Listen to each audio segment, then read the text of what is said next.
और दूसरी बात भाई और बहनों, हमें यहाँ भी शिक्षा लेनी चाहिए। आज से पहले हमारे जो भाई बहन हैं, बड़े बड़े महापुरुष हुए हैं, देखो उन्होंने भक्ति के लिए, भगवान को प्रसन्न करने के लिए, मोक्ष के लिए कितने बड़े बड़े त्याग किए हैं। मोरध्वज ने और उसकी रानी ने केवल स्वर्ग प्राप्ति के लिए, और दोनों ने अपने इकलौते बेटे ताम्रध्वज का सिर चीर दिया केवल स्वर्ग के लिए, जहां जाने के बाद वापस गधा कुत्ता बनना पड़ता है, नरक में जाना पड़ता है। बड़े बड़े साधु संत ऋषि महात्माओं ने घर त्याग दिए, परिवार त्याग दिए, जंगलों में जा जाकर घोर तप की। मंसूर जैसे महापुरुष ने परमात्मा के नाम के लिए, भक्ति के लिए अंग अंग कटवा दिया। और शेख फरीद जैसे महापुरुष ने, जिसने 12 साल में केवल 50 किलो अनाज खाया। अगर रोजाना का एवरेज निकाले 10 ग्राम, यानी एक जो रुपए का सिक्का उसका वजन भी ज्यादा है। इतना अन्न खा के उसने 12 साल तक भक्ति की। विषय वासना उसके निकट भी नहीं आई।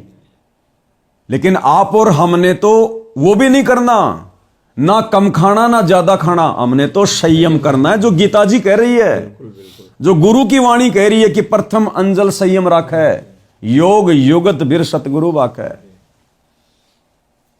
तो अब परमेश्वर की दया से, क्योंकि दास को परमात्मा ने प्रेरणा की और हम दोनों भाइयों ने, भगत जी ने और दास ने, पिछले कई दिनों से मालिक के आशीर्वाद से ये रिहर्सल शुरू भी कर दी है। इसके अनुभव भी सामने हैं। मालिक बहुत बढ़िया सुमरण करवाते हैं, सुमरण में बड़ा आनंद आता है, और भोजन पर परमात्मा ने संयम करवा दिया। अब क्या करना हमने सबने, किस प्रकार से करना है, वो जानकारी देनी बहुत जरूरी है। सुमरण को ज्यादा समय, और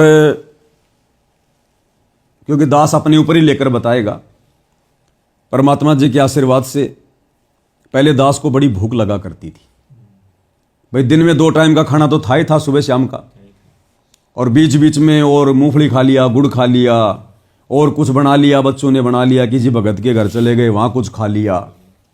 खैर बाहर का तो हमने खाना छोड़ दिया मालिक के आशीर्वाद से। बाहर का तो पानी भी हम मजबूरी में पीते हैं, लेकिन घर पर कभी कभी कोई समोसे बना लिए, कभी जलेबी बना ली, मालिक को भोग लगाने की दृष्टि से।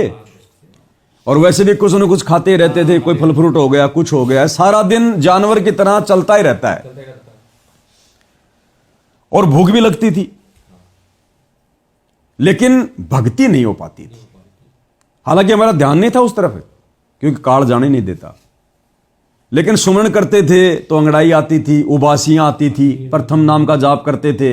आज भी देख लो आप, जो भगत भाई बहन प्रथम नाम का जाप करने बैठेगा, सबसे पहले जम्भाई आएगी, उबासी आएगी, मुंह पटेगा, बीच बीच में जम्भाई आएगी, आंखों से आंसू आएंगे, मन भगेगा।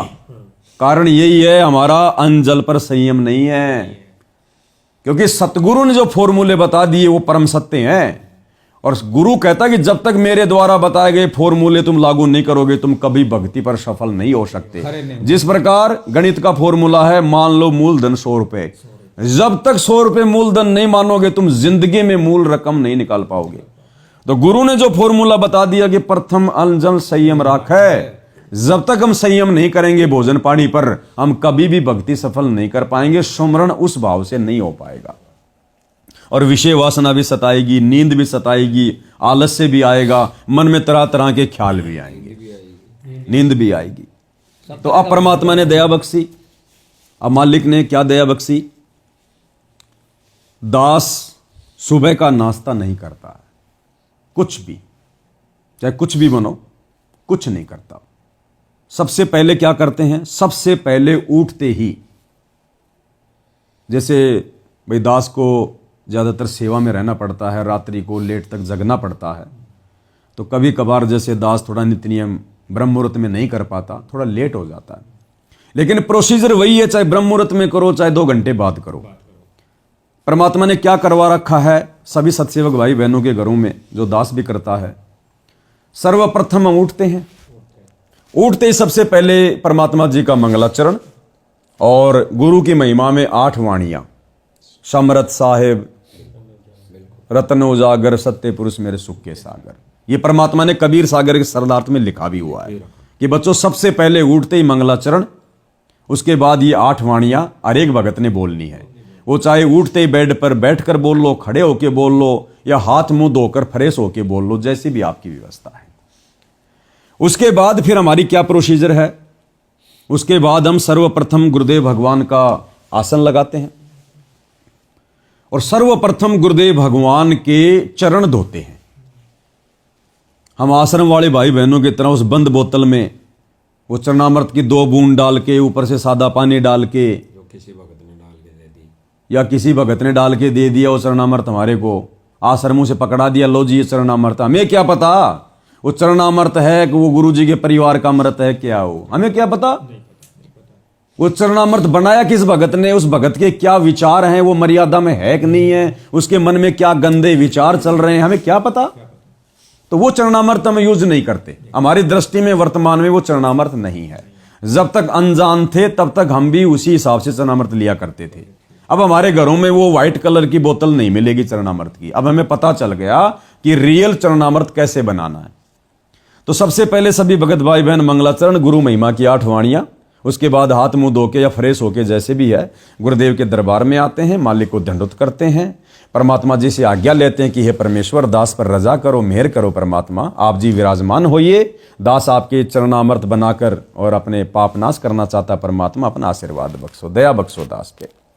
क्योंकि मालिक की वाणी है भाई, चरणा अमृत कदाचित पावे, 84 कटे लोक सिंधावे। और कबीर सागर के सरलार्थ में परमात्मा ने हमें राजा अमर सिंह की कथा सुनाई है कि नित उठ चरणा अमृत लेऊं। ये सबसे पहले उठकर भगत ने अपने गुरु का चरणामृत लेना चाहिए। तो गुरु हमारे घर पर साक्षात विराजमान हो गए, क्योंकि बेड लग गया, आसन लग गया, मालिक ने पहले दया कर दी। तो सभी भाई बहन क्या करते हैं, एक थाल ले लेते हैं, या बड़ा कोई कटोरी होती है कोई बड़ी साइज की, जिसमें हम ये सोचें कि परमेश्वर जी के दोनों चरण कमल आसानी से आ जाएं। वो चाहे स्टील की हो, चाहे लोहे की हो, चाहे वो तांबे की हो, पित्तल की हो, जैसी भी आपकी स्थिति है, मालिक को अर्ज करके, अरदास करके परमात्मा को विराजमान कर लिया। नीचे परमेश्वर के चरणों में चौकी रख दी, वहां पे हमने अपनी जो थाल है, जो बड़ा साइज का, वो थाल रख दिया। एक लोटे में हमने, क्योंकि अब थोड़ा सर्दियों का समय है, थोड़ा सा जो मतलब गुनगुना पानी ले लिया हमने, हल्का हल्का लोटा भर लिया। परिवार में अकेले उपदेशी हो तो अकेले, 2 4 5 उपदेशी हैं तो 4 5 भाई बहन मिलकर परमात्मा के चरणों में बैठ गए और मालिक के चरणों पर पानी डालते हुए और बारी बारी परमेश्वर के चरणों की सेवा की। जैसे कि रामानंद जी मानसिक सेवा करते थे परमात्मा की, मालिक के चरण धोए, सबने धोए। धोते समय चाहे मंगलाचरण कर लो, चाहे परमात्मा का कोई शब्द गा लो, परमात्मा की महिमा कर लो, और परमेश्वर के सब ने बारी बारी जो है वो चरण धोए। उसके बाद उस थाल को वहां से हटा लिया जाता है। एक साफ कपड़ा लेकर मानसिक रूप से परमेश्वर जी के चरणों को साफ किया जाता है। उसके बाद परमात्मा से आज्ञा लेकर परमेश्वर के उन चरणों को अपने हाथों पर रखकर बेड के ऊपर वापस रखवा दिए जाते हैं कि परमेश्वर आप जी विराजमान होइए, विश्राम कीजिए। उसके बाद हम भाई बहन उसी विधि से चरणामृत लेते हैं, उसको एक पात्र में डालकर जमीन पर घुटने टेक कर समरस साहेब रत्न उजागर की वाणी बोलकर, उसके बाद 1 या 2 सुमरण का जाप करके, दंडोत करके हम चरणामृत ले रहे हैं परमात्मा का। और सुबह शाम दोनों समय इस विधि से हम परमेश्वर का चरणामृत ले रहे हैं। ये हमारी डेली की प्रक्रिया हो गई। और अगर मिलकर भी अपन भाई बहन कर रहे हैं, जो भी भाई बहन करते हैं चरण सेवा, ये चरण धोकर चरणामृत बनाने की सेवा, तो उसके अंदर जैसे एक शब्द कोई सा भी ले ले या मंगलाचरण सब ले लेंगे तो सबका सम्मान रहता है, सबके विचार सम्मान रहेंगे, सम्मान विचार रहेंगे। उसके अंदर कोई नहीं बोलता तो कोई तो क्या प्रार्थना कर रहा है, कोई क्या प्रार्थना कर रहा है, तो उसके अंदर सबके विचार जो होते हैं वो सम्मान रहते हैं, सामूहिक हो जाती है, सामूहिक हो जाती है वो, तो वो ठीक रहेगा। तो वो हमने ले लिया। ऐसा ही करते हैं हम। छोटे बच्चे हैं, मान लो वो नहीं सुबह जल्दी उठ पाते हैं या नहीं इस प्रकार की सेवा वो कर पाते हैं, हालांकि उनसे भी वो करवानी चाहिए, क्योंकि भक्ति मर्यादा तो सबके लिए समान है। तो बिल्कुल छोटे हैं तो उनमें तो जो बिल्कुल ही छोटे हैं वो तो नहीं कर पाएंगे। तो वो बच्चे फिर जैसे हमने जो चरणामृत बनाया मालिक के आशीर्वाद से, वो फिर हम बच्चों को यदि वो पानी पीने के योग्य हैं, जैसे बच्चा थोड़ा समझदार हो गया, साल 2 साल का, तो फिर हम उसको चरणामृत वगैरह दें, उसको वो बना हुआ चरणामृत दें हम उसको। समझदार है तो उसको भी साथ में बैठा कर उसी विधि से चरणामृत बना कर ही लेना चाहिए। हो गया, चरणामृत ले लिया। उसके तुरंत बाद हम परमेश्वर जी का नित्य नियम करते हैं, मालिक की महिमा करते हैं। हम कोई मोबाइल में तो आरती लगाते नहीं, और मोबाइल में भी मान लो किसी मजबूरीवश हमने आरती लगानी पड़ गई, घर में अकेले हैं, तो हम अपनी खुद की आवाज में लगाएंगे, क्योंकि हम आरती तो भगवान की कर रहे हैं ना, गुरु की। तो गुरु की आवाज में आरती नहीं कर सकते, क्योंकि हम गुरु के लिए आरती कर रहे हैं। तो आरती तो भगत करेगा अपने मुख से बोलकर, गुरु की आवाज में नहीं कर सकते अब, क्योंकि हमने तो गुरु के लिए आरती करनी है। गुरु आरती थोड़ी करेगा। अगर मोबाइल में लगा के छोड़ दी, अपना काम कर रहे हैं या जैसे भी बैठ गए, तो गुरु ही गुरु के लिए आरती कर रहा है और आरती मोबाइल कर रहा है। हम तो बैठे बैठे सुन रहे हैं मूर्ख की तरह। फिर वो पाठ कहां हुआ भाई? भक्ति बोध के नीचे लिखा हुआ मूल्य नित्य नियम पाठ, गुरु ने लिखा है। यानी जब तक तुम इसका पाठ नहीं करोगे, पाठ का मतलब होता है मुंह से बोलकर, पुस्तक को जो पढ़ा जाता है उसको पाठ कहा जाता है। तो जब तक हम इस विधि से नित्य नियम नहीं करेंगे, पाठ नहीं करेंगे, आरती नहीं करेंगे, तो समझो हम अपने गुरुदेव के द्वारा दी गई उस पुस्तक का वास्तविक मूल्य अदा नहीं कर रहे। तो उस दोष से भी हमें गुरुदेव भगवान ने बचाया और हमारे से रिहर्सल करवाई, भक्ति बोध हाथ में लेकर खड़े होकर आरती करने की पहले, क्योंकि मालिक को पता था कि आगे चलकर फिर इनको आरती भी उतारनी पड़ेगी, तो पहले इनके खड़े होने की रिहर्सल करवा दें ताकि अचानक से दिक्कत ना आवे। तो सभी भाई बहन खड़े होकर अपने मुख से परमेश्वर की महिमा करते हैं। एक भाई आरती कर रहा है, दूसरा चवर कर रहा है, तीसरा अपनी आरती घुमा रहा है। इस प्रकार से हम अपनी आरती करते हैं। आरती पूरी हो गई, उसके बाद सर्वप्रथम हमारा जो काम होता है, सारे सांसारिक काम धंधे छोड़कर, सारी चिंताएं छोड़कर, सुबह सुबह शांत वातावरण में, क्योंकि 4:30 बजे उठना और 5 बजे फिक्स अपनी आरती शुरू कर देना। 1 घंटा कम से कम नित्य नियम में लगता है। चरण धोना वगैरह सब 1 घंटा मान लो, 6 बज गए। अब 6 बजे सबसे पहले हमारा फिर क्या काम होगा? जितना समय हो सके, 1 घंटा, 1.5 घंटा, 2 घंटा, जिसको इतना जल्दी बाहर नहीं जाना है, नौकरी पर नहीं जाना है, वो 2 घंटा या 3 घंटा जितना भी है, वो एकांत में उसी दरबार में बैठकर, दूसरे कमरे में बैठकर, और सबसे पहले वो परमात्मा जी का सुमरण करेगा, प्रथम मंत्र का, सतनाम का। क्योंकि सुबह के समय जो सुमरण हो जाएगा भगत जी, वो सारे दिन में फिर नहीं हो सकता। सत्य है ये। आपको बहुत जोर लगाना पड़ेगा। यही विधि परमात्मा ने हमसे शुरू करवा दी। यही विधि परमात्मा ने शुरू करवाई है, जो आज संदेशा दिया जा रहा है।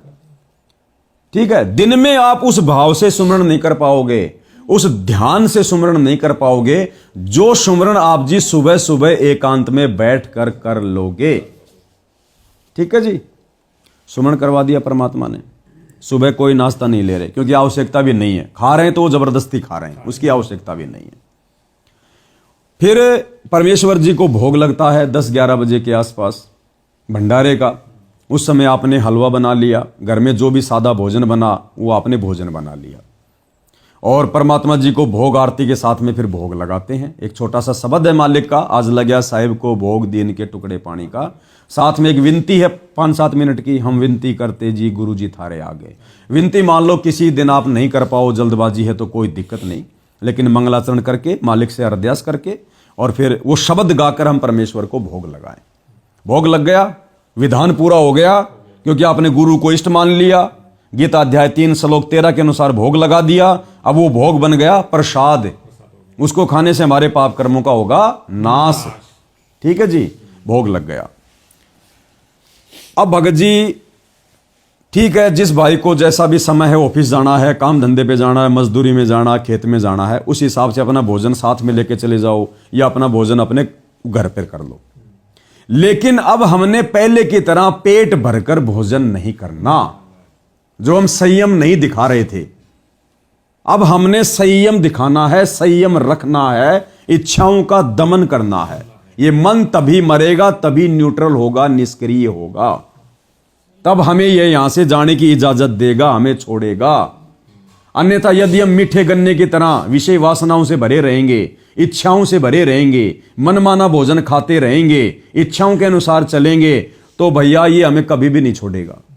और जब गन्ना थोता होता है, जैसे कई बार क्या होता है, हम पहले छोटे छोटे थे, खेतों में जाते थे आप और हम सभी, बाजरे के खेत से गन्ना उखाड़ा है, और जब उसको छीलते थे खाने के लिए, और अंदर से बहुत सारे गन्ने होते थे, सफेद सफेद होते थे, थोते थोते, कोई रस नहीं होता था।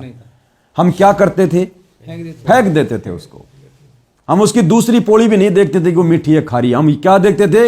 ये पहली वाली थोती है तो सारा ही थोता है, उसको तुरंत फेंक देते थे हम, हमारे मतलब का नहीं है। और यदि कोई मीठा गन्ना होता था तो उसका छिलका भी चूसते थे, चींटियों के लिए भी नहीं छोड़ते थे एक टपका, क्योंकि उसमें रस था, माड़ था। इसी प्रकार ये काल उसी भगत को छोड़ेगा जो भगत थोता हो जाएगा, जिसकी कोई इच्छा नहीं होगी, जो जीवित मरना सीख लेगा, उसको छोड़ेगा। तो काल के लिए हमने थोता बनना पड़ेगा, और वो थोता व्यक्ति फिर सतगुरु के काम का होता है। वो पकड़ता है भगवान, वो ही मरा हुआ भगत, जीवित मरा हुआ भगत फिर सतगुरु के काम का होता है कि बेटा ये अब मेरे काम का है, क्योंकि सतलोक में तो विकार रहित होके जाया जाएगा, जीवित मर के जाया जाएगा। तब सतगुरु हमें लेगा और काल हमें छोड़ेगा। ठीक है जी। तो दास क्या करता है परमात्मा जी के आशीर्वाद से, क्योंकि देखो परमात्मा जब किसी कार्य की शुरुआत करवाते हैं तो मालिक का बहुत बड़ा आशीर्वाद होता है सबके ऊपर, जो जो उस कार्य को उस नियत से करता है, मोक्ष को ध्यान में रखकर। पहले नाश्ता खाते थे, उसके बाद भंडारा भी तुरंत ले लेते थे 2 घंटे बाद में, और भूख भी लगी रहती थी। अब भगत जी जब से परमात्मा का चरणामृत बनाकर पीना शुरू किया है, भगत जी नाश्ते की इच्छा भी नहीं होती है, परमात्मा भूख को मार रहा है। जहां पहले 10-11 बजे भंडारा करते थे, अब भंडारे की भूख नहीं लगती, ना लगेगी। अब 12 और 2 के बीच में दास भोजन ग्रहण करता है, और जहां पहले 4 खाता था, बड़ी मुश्किल से 2 चपाती खाता है, क्योंकि पहले हम पेट भरने के लिए खा रहे थे, अब हम शरीर को चलाने के लिए खाएंगे, कि जितने में शरीर चल जाए उतना जरूरी है। भरकर खाने का मतलब है मन मांग रहा है, या तो सब्जी टेस्टी है, या रोटी टेस्टी है, या कोई और मिष्ठान भंडार टेस्टी है, तो वो मन की खुराक है, वो मन ले रहा है, शरीर को आवश्यकता नहीं है, शरीर चलाने के लिए उतना खाने की आवश्यकता नहीं है। वो मन, जब मन का टेस्ट खत्म हो जाता है कि हाँ मैं तृप्त हो गया, तब हमें लगता है कि मेरी भूख अब मिट गई, लेकिन वो मन की भूख मिटी है। हम क्या कर रहे हैं? मन की खुराक तैयार कर रहे हैं। ये वासना है, ये भोजन भी वासना है, आवश्यकता से ज्यादा खाना, और ज्यादा मीठा भोजन, ज्यादा चटपटा भोजन, ज्यादा तीखा भोजन और टेस्टी भोजन, ये वासना। और ये वासना कहां जमा होती है? सूक्ष्म शरीर में, क्योंकि काल स्थूल शरीर थोड़ी खाएगा, ये तो यहीं रह जाएगा। इस शरीर के माध्यम से सूक्ष्म शरीर में काल अपनी वासना तैयार करवा रहा है, और हमने वासनाओं का ही तो दमन करना है। जिसकी वासना मिट गई उसका मोक्ष, वो काल के किसी काम का नहीं।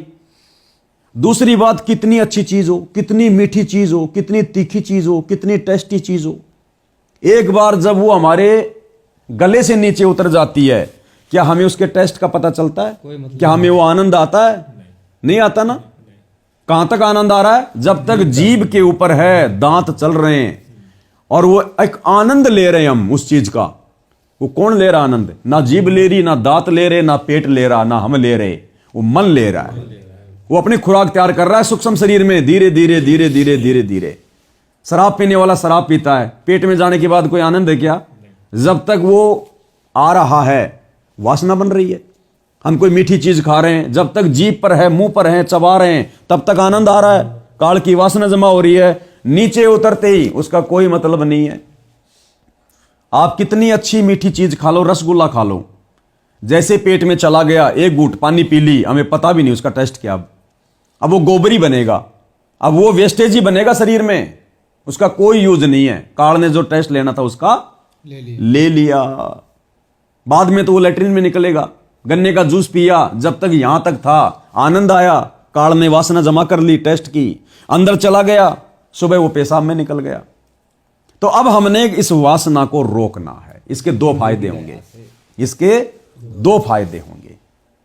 अब एक तो हमने भरपेट भोजन नहीं खाना, दूसरी बात भरपेट भोजन नहीं खाएंगे, शरीर की आवश्यकता के अनुसार खाएंगे, तो कुछ दिन क्या होगा, ये काल ड्रामे करेगा, क्योंकि आदत पड़ी हुई ना, और शरीर को हम जैसी आदत डालेंगे वैसी आदत डलेगी। तो अभी तक शरीर को क्या आदत डली हुई थी, सुबह नाश्ता करना, उधर दोपहर में खाना, फिर 10 बजे भोजन लेना, फिर दोपहर में भी दाव लग जाए तो कुछ खा लेना, फल फ्रूट मूंगफली माफली और कुछ खा लेना है, फिर रात्रि में भोजन ले लेना, और सोते समय भी कोई फिर और आइटम ले लेना, दूध वगैरह पी लो। यानी मशीन चलती रहती थी काल की। तो शरीर को आदत वैसी पड़ी हुई है, समय पर वो मांगेगा ही मांगेगा। आपने किसी बकरी को या किसी गाय भैंस को सुबह 5 बजे उठकर 5-7 दिन आपने उसको कुछ दाने वाणे खिलाने शुरू कर दिए, और एक दिन मत डालो, वो 5 बजे रंभाना शुरू कर देगी, म्या म्या करना शुरू कर देगी, क्योंकि उसको आपने आदत डाल दी। अब 2-4-5 दिन तो रंभाएगी, लेकिन उसके बाद फिर वो चुप हो जाएगी, उसको पता है कि अब तेरे को नहीं मिल रहा। तो वो ही हमारे साथ में है, हम भी जीव हैं, शरीर है, सारा सिस्टम वही है। तो जब हम ये संयम दिखाना शुरू करेंगे, देखो वैसे संयम नहीं हो सकता, चाहे जीव कितनी भी बात बनाए, जब तक सतगुरु का आशीर्वाद ना हो, सतगुरु की मेहर ना हो, उनका विशेष कोई रजा ना हो। अब सतगुरु की रजा है तो आज ये संदेशा दिया जा रहा है, और जो इस रजा को समझकर अपने ऊपर इन चीजों को लागू कर लेगा, उनको फिर नहीं सताएगी ये वासना, ये भूख नहीं सताएगी। फिर देख लेना, गारंटेड बात है, क्योंकि हमारे साथ ऐसा हो रहा है, इसलिए हम भोग रहे हैं, देखा देखी नहीं कह रहे। तो दास क्या करता है, 12 से 2 के बीच में भंडारा लेता है, और भंडारा बिल्कुल सादा, क्योंकि हमारा मकसद क्या है, वासना को समाप्त करना, काल की खुराक जो जुड़ रही है उसको बंद करना। तो दास बिल्कुल सिंपल साधारण भोजन, सब्जी बनी है तो केवल सब्जी, साथ में चपाती। दास रोटी चुपड़ाता भी नहीं है, हमने पहलवान तो बनना नहीं है, और ना घी खा के कोई पहलवान बनता है, ये तो हमारी एक सोच थी, ये तो हमारी सोच थी कि घी खाएंगे, बादाम खाएंगे, पहलवान बनेंगे। अरे एक बहुत बड़े अरबपति का बेटा बादाम खाता है, पता नहीं क्या क्या खाता है, वो तो लकड़ी की तरह सूख रहा है। और एक रिक्शा चलाने वाला देखो, बेचारे को टाइम पे भोजन भी नहीं मिलता, वो देखो पहलवान बना हुआ है। तो ये हमारी अज्ञानता, नादानी थी कि ज्यादा खाएंगे तो ज्यादा पहलवान बनेंगे। नहीं, ज्यादा खाएंगे तो काल के पहलवान बनेंगे। मालिक क्या कहते हैं, खाई खाई खुराका पहन पोशाका यम का बकरा पलता है। ये ज्यादा खाने पीने वाला तो यम की खुराक तैयार कर रहा है। तो दास क्या करता है, मालिक के आशीर्वाद से बिल्कुल सिंपल। घर वालों ने एक दिन मिर्ची का अचार रखा, नींबू का अचार रखा, घर वालों को नहीं पता था कि मैंने इस प्रकार से मालिक के आशीर्वाद से संयम शुरू कर दिया, ना मैंने बताया, क्योंकि पहले अपने ऊपर तो कर लो 2-4-5 दिन, रुक पा रहा हूं नहीं रुक पा रहा हूं। तो घर वालों ने देखा ये क्या हो गया भगत जी को। बहन जी ने कहा कि भगत जी कोई विशेष टेंशन है क्या, कोई नया मुकदमा कर दिया क्या मैनेजमेंट वालों ने। वो ऐसी तो कोई बात नहीं है, ऐसा कुछ नहीं है, बस वैसे ही बताया नहीं मैंने कुछ भी, चलने दो 2-4-5-10 दिन। अब घर वालों को भी 2-4 दिन में पता चल गया कि भाई ये तो ना अचार खा रहा, ना कोई नींबू ले रहा, जलेबी रख रहे हैं वो भी नहीं खा रहा, वापस दे रहा है, खाली रोटी सब्जी ले रहा है बस, और कोई ले नहीं रहा, और केवल एक टाइम खा रहा है दोपहर को, ना सुबह का नाश्ता ले रहा, ना रात को भंडारा ले रहा। हर रात को दूध दाद ले लेता है जो मालिक को भोग लगाते हैं, वो हल्का फुल्का। लेकिन समझ नहीं पा रहे थे कि वो हो क्या रहा है, और समझाना था भी नहीं इतना जल्दी, पहले अपन तो समझ लें उसके बाद दूसरों को समझाएं। अब भगत जी मालिक के आशीर्वाद से केवल सुबह परमात्मा का चरणामृत, रात को कुछ खाते नहीं, हल्का फुल्का दूध मिल गया तो पी लिया, दोपहर का भोजन किया 12 से 2 के बीच में, और वो भी बिल्कुल जहां पहले 4 खाते थे अब 2 रोटी खा रहे हैं, और ना कोई अचार, ना कोई तीखापन, ना कोई सलाद, कुछ नहीं, सलाद भी नहीं, ना मिर्ची, ना कुछ नहीं, सिंपल आवश्यकता के अनुसार खाया। पूरा दिन सही रहा, बढ़िया भक्ति, और रात्रि के समय कुछ खाया नहीं, केवल दूध पी लिया। और फिर यदि हम सुबह उठे, भगत जी आलस्य नहीं, ये सत्य है। जहां पहले सुबह उठते थे मन नाटक करता था, आलस से आते थे, दोबारा सो जाते थे, क्यों? क्योंकि रात को ढंग से खा के पेट भरा हुआ था, वो ढंग से नहीं पच रहा हो, नींद सता रही है, शरीर टूट रहा है, वासना जाग रही है, नींद आ रही है, आलस से आ रहे हैं, और जब से परमात्मा ने एक टाइम भोजन शुरू करवाया और भोजन पर संयम रखवाया, बढ़िया तो रात को नींद आ रही है, खाली पेट लग रहा है, बिल्कुल कोई परेशानी नहीं, बढ़िया आराम से नींद आई। और भगत जी जहां पहले 6 घंटे में नींद पूरी नहीं होती थी, अब 4 घंटे में नींद पूरी हो रही है। और बड़ी आसानी से सुबह उठकर परमात्मा का नित्य नियम कर रहे हैं। और जहां रात को खाना खाकर जब सुबह नित्य नियम करते थे, ढंग से फ्रेश नहीं हो पाते थे, पेट भरा रहता था, वहीं पर पाद मारते रहते थे, बड़े दिक्कत होती थी। मालिक के दरबार में गैस भी नहीं निकाल सकते, रोकनी पड़ती थी, या बाहर जाकर हाथ धोने के बहाने गैस निकाल के आनी पड़ती थी, आलस से आते रहते थे। कुछ नहीं, बिल्कुल खाली पेट, बड़ा शांत पेट, और बढ़िया मालिक की आरती हो रही है, कोई दिक्कत नहीं। ध्यान तो पेट में जावे, कभी कहां जावे, ध्यान तो जाना चाहिए भगवान में। आरती करते समय उधर आ रही है गैस, ध्यान जा रहा हमारा गैस में। सिंपल तरीके से बड़ी आरती हो रही है मालिक की, कोई दिक्कत नहीं है, ना कोई नींद ना कोई परेशानी। और उसके बाद फिर वही प्रोसीजर, फिर आरती के बाद में जब सुमरन करने बैठते हैं तो खाली पेट है। भगत जी बड़ा आनंद आता है सुमरन में परमात्मा के। जहां पहले 1 घंटा करते थे बैठ के, अब 3 घंटे का पता नहीं चलता, क्योंकि खाली पेट है। श्वास भी बड़ी आसानी से ऊपर नीचे हो रही है, नहीं पेट भरा है, श्वास को भी आने में दिक्कत हो रही है। इसलिए मालिक कहते हैं प्रथम अंजल संयम राखै, योग युगत बिर सतगुरु बाखै। अब गुरुदेव भगवान को हम भोग लगाते हैं भंडारे का। पहले हम सुबह का नाश्ता भी लगा रहे थे, 10-11 बजे फिर भोग लगा रहे हैं, फिर शाम को 4-5 बजे जैसा भी जिसको समय मिला फल फ्रूट का भोग लगा रहा है, फिर शाम को भंडारे का भोग हो गया। अब हमने क्या करना है भाई और बहनों, क्योंकि परमात्मा ने हमारे को आदत डलवानी थी, आदत हमारी डल गई परमात्मा को भोग लगाने की। अब हमें बिल्कुल भी ऐसा नहीं लग रहा कि जैसे हमको एक्स्ट्रा काम कर रहे हैं, हमारी रूटीन में आ गया, दिनचर्या में आ गया। लेकिन समय समय पर परमात्मा हमें अपडेट करते हैं।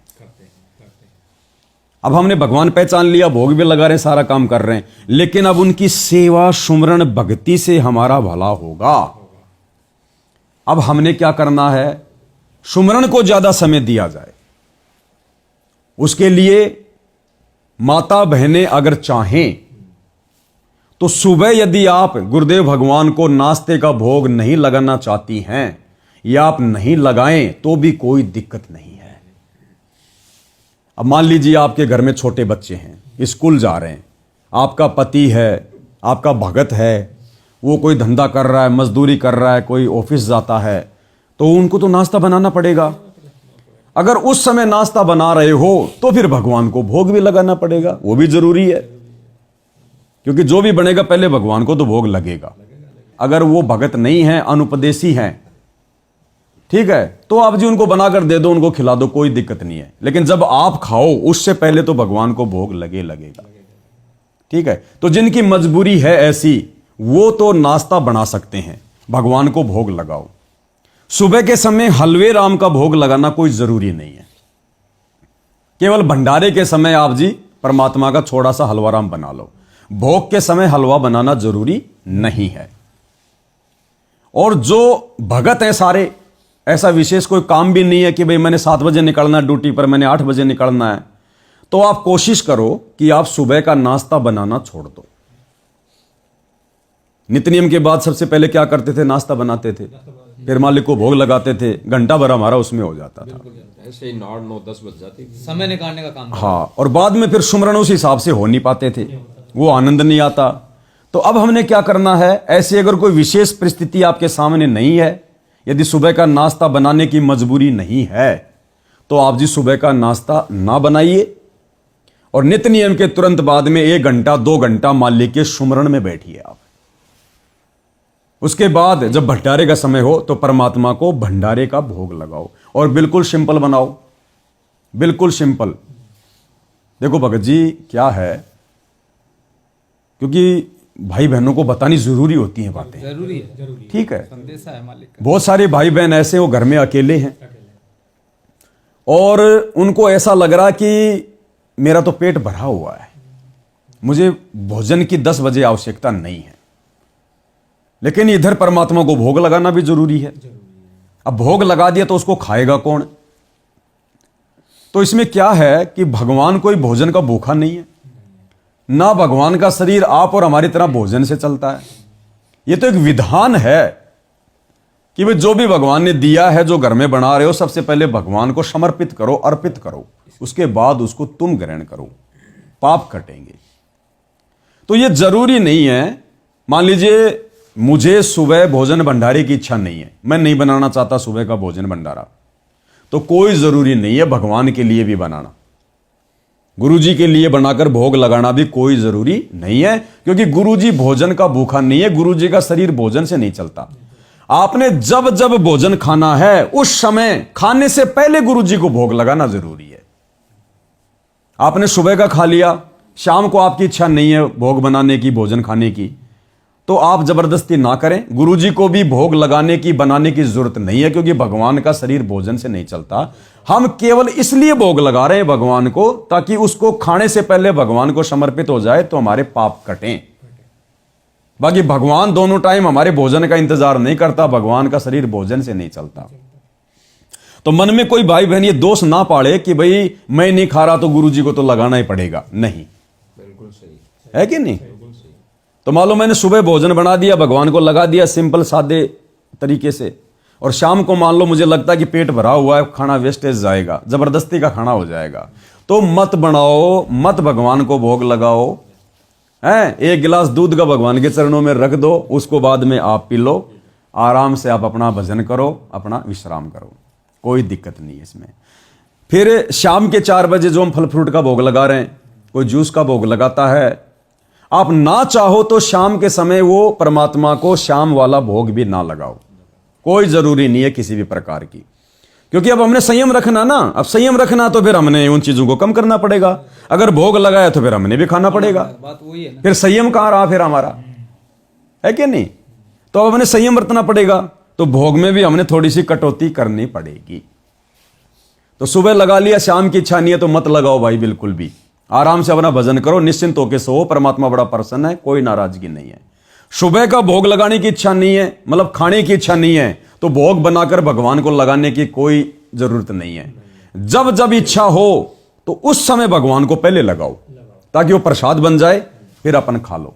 चाहे 2 दिन आपकी इच्छा नहीं है तो भगवान को 2 दिन मत खिलाओ, कोई बड़ी बात नहीं है। हमने नियम नहीं बनाना, वो तो फिर एक हठ योग हो जाएगा।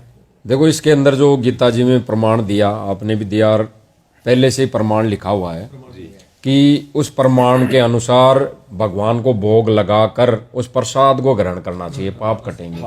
लेकिन वो विधान नहीं है उसमें कि ये भोग लगाना जरूरी है, उसमें ये नहीं है।